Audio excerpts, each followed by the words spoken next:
7 de la mañana con 5 minutos. Según el artículo 416 del Código Integral Penal, la muerte de la persona procesada es una causal para que quede extinta la acción penal. Carlos Luis Sánchez, abogado de Carlos Luis Morales, bienvenido a Contacto Directo. Muy buenos días, gracias por la oportunidad de estar con ustedes. Gracias a usted por acompañarnos. Usted fue abogado del prefecto Morales y además actualmente tiene la defensa de su esposa. ¿De quién más? Solamente soy abogado del difunto prefecto Carlos Luis Morales y en este caso también de su esposa Sandra Arcos Astudillo. ¿Por qué no de los hijos de la esposa que también están involucrados por fiscalía? Bueno, no me han tomado contacto. Yo cuando fui contactado por la familia del señor prefecto, la gente que está cerca de él me contrató a mí para su defensa y el señor prefecto me pidió a mí que defienda a su esposa. El expediente de tráfico de influencias por el que la fiscalía formuló cargos contra Carlos Luis Morales se encuentra ahora en una fase de instrucción fiscal. Eso tiene que durar 90 días, sería hasta el 4 de septiembre. ¿En qué momento se declara esta causa terminada contra él? Mire, sobre la muerte del señor prefecto, yo me quisiera aclarar algo que se ha dicho en estos días, y es que la actuación del mayor Javier Lazo, que es el oficial a cargo de su custodia, siempre se dio en el marco de la ley. Y digo esto porque detrás de una crítica que le ve de forma irada afuera de la clínica se ha malentendido esto. Yo lo que quise fue hacer notar que el espacio de duda que tuvieron los médicos tratantes para atender al señor prefecto se produce en medio de un estado de inseguridad jurídica que campea en el país. Ahora, respecto a lo que usted me pregunta... ¿Pero por qué esa aclaración? ¿Por cómo le atendieron? ¿Por el tema del grillete o por qué? Sí, mucho se opinó sobre que había dicho que la presencia del grillete electrónico en el cuerpo, el señor prefecto habría impedido que se le practique la resucitación a través de dispositivos eléctricos. Y no es preciso. Lo que precisé durante mi intervención fue que hubo un espacio de duda por parte de los médicos tratantes, producto del miedo que existe al estado de inseguridad que campea en el Ecuador. Ok, con eso claro, entonces, sobre el proceso, ¿en qué momento se declararía la causa terminada contra él? Como usted lo ha anticipado, el artículo 416 del Código Orgánico Integral Penal previene la extinción del ejercicio de la acción penal en contra de la persona que se encuentre procesada por su fallecimiento. Es decir, es una circunstancia que opera ipso facto, ocurrió, es de conocimiento público y naturalmente dentro de la investigación que lleva adelante la Fiscalía, respecto de Carlos Luis Morales ya no hay absolutamente un proceso que continúa. ¿Esto equivale a no ser declarado culpable? Evidentemente que sí, porque en el Ecuador, según nuestra Constitución, impera el principio de inocencia. Carlos Luis Morales enfrentó esta acusación con esta presunción de inocencia y murió inocente. Ahora, eso en su caso, pero la audiencia de formulación de cargos, en esa audiencia el pasado 4 de junio, la Fiscalía acusaba al prefecto de haber participado de una red delictiva, una red que se benefició de contrataciones emergentes, de adquisiciones de mascarillas, de pruebas rápidas para COVID-19. Y en este proceso judicial, que termina con él, pero que continúa con los otros implicados, la esposa y los hijos, 2 hijos de la esposa, también son señalados. ¿Cuáles son los argumentos de la defensa de la esposa? Es interesante que me pregunte esto porque ante la opinión pública debe quedar claro que Sandra Arcos Astudillo, esposa del señor prefecto del Guayas, no se encuentra procesada dentro de la causa a la que nos estamos refiriendo. Paradójicamente pesa en su contra una orden de detención con supuestos fines investigativos y la Fiscalía la ha llamado a rendir versión ya en 2 ocasiones. Es decir, que encontrándose ella de alguna manera restringida de su libertad de comparecer libremente ante la Fiscalía a dar una versión, no puede hacerlo y esa es la razón por la que, sin haber salido del país, como se ha dicho, se encuentra en el país y de hecho ha comparecido dentro del proceso formalmente desde el 9 de junio, solicitando la revocatoria de esta orden de detención con supuestos fines investigativos, lo que no ha sido atendido por el señor presidente de la Corte Provincial de Justicia del Guayas, pese a que la Fiscalía, por cierto, al haberse corrido traslado con esta petición, se ha pronunciado favorablemente sobre la revocatoria de la orden de detención, y me permito exhibir en este momento la providencia mediante la cual la Fiscalía Provincial se pronuncia a favor de la medida de revocatoria de la orden de detención con fines investigativos que pese en su contra.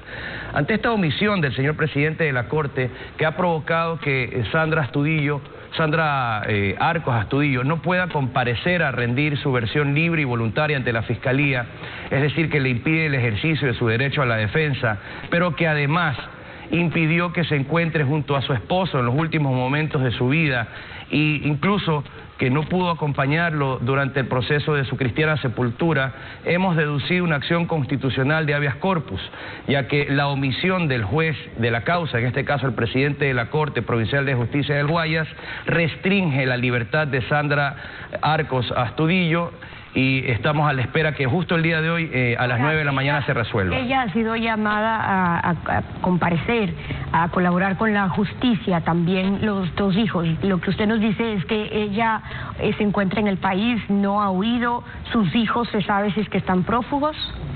No conozco la situación de los hijos de Sandra Arcos Astudillo, entenderá que no he podido conversar con ella con la normalidad requerida, en primer lugar.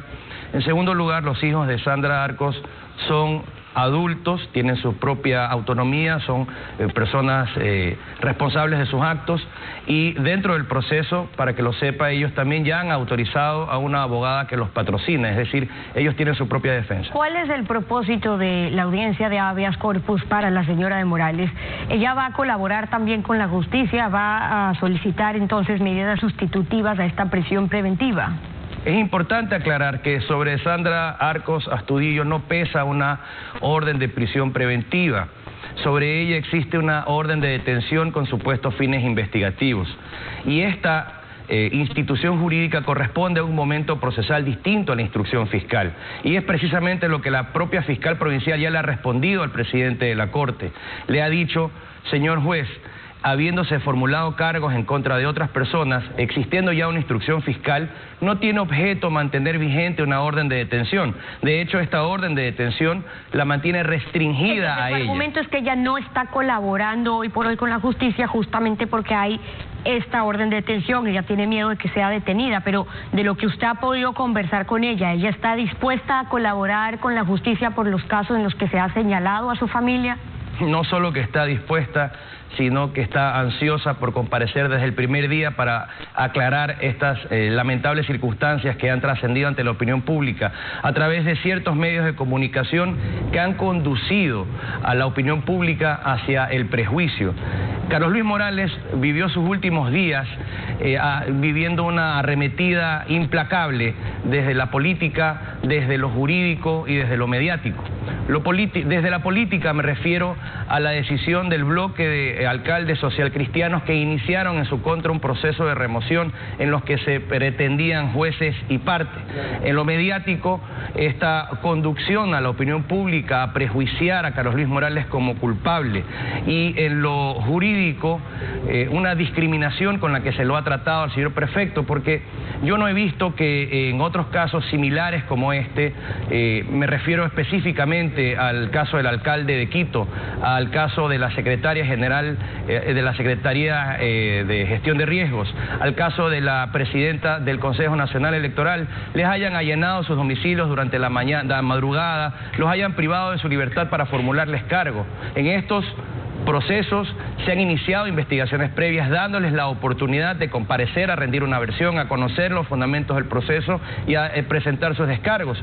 Esto no ocurrió en el caso del señor prefecto, en el que tras 72 horas de haber iniciado una investigación previa con un reportaje periodístico, se permitieron formular cargos apresuradamente en su contra a través de órdenes de allanamiento y de detención. ¿Y usted pudo conversar sobre lo que nos menciona, la posición que él tenía a propósito de la respuesta que tuvo el movimiento y el partido político que lo apoyaba, o le retiró su apoyo porque él contestó sobre eso que lo acogía y que más bien estaba de acuerdo con que él se defendería solo? Definitivamente su respuesta categórica es una respuesta política, pero yo debo ser franco al respecto. Esta decisión le causó una profunda decepción y un estado de estrés y de angustia tremendo. No fue poco lo que vivió Carlos Luis Morales en los últimos momentos de su vida, y la verdad es que me quedo con esta deuda por su buen nombre, por su honor, de demostrar su inocencia dentro del proceso.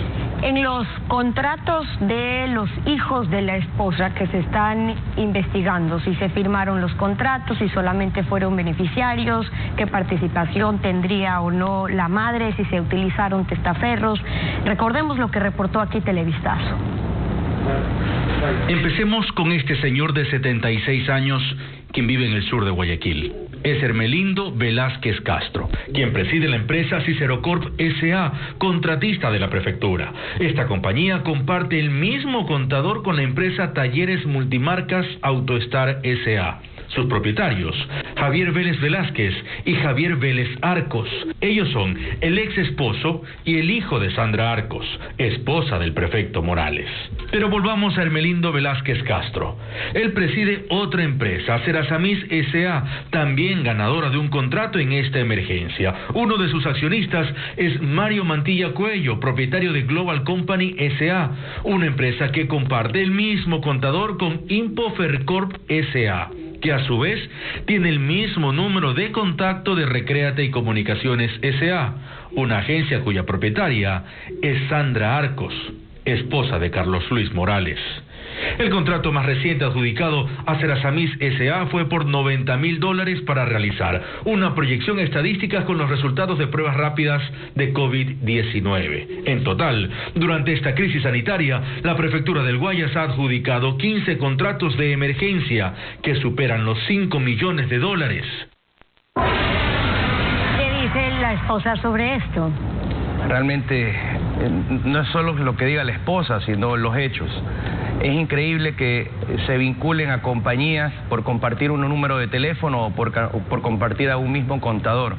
¿Sabe usted cuántas compañías seguramente asesora a un contador en el ejercicio profesional, en su ejercicio profesional?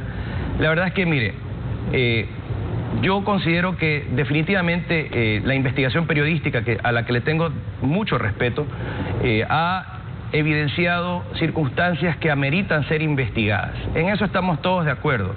Y como un ciudadano más de este país, aplaudo la lucha contra la corrupción y la valiente lucha contra la corrupción que ha emprendido la Fiscalía General del Estado. ¿No fue el mismo Carlos Luis Morales el que pidió que se investigue a sus parientes familiares, a los hijos de su esposo, un poco desligándose de lo que habían hecho?